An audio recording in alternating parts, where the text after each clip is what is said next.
Today, I'm going to show you how to add a YouTube node in N8N and use it to update a video. This is a quick and simple workflow step that can save you time when you want to change video details without doing everything manually. If this tutorial helps you out, make sure to hit the like button and subscribe for more N8N automation guides. Let's jump right in.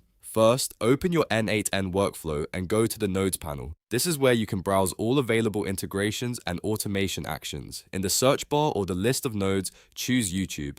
Once you click it, N8N will add the YouTube node to your workflow canvas. After the node is added, the next step is to select the action you want to perform. From the available options, choose Update a Video. This tells N8N that you want to edit an existing YouTube video instead of uploading a new one or pulling video data. Now it's time to configure the node by giving it the required details. Connect your YouTube account if you haven't already, then fill in the specific information needed for the update. This may include the video you want to change and the fields you want to update. Enter the details carefully so N8N knows exactly which video to modify and what changes to apply.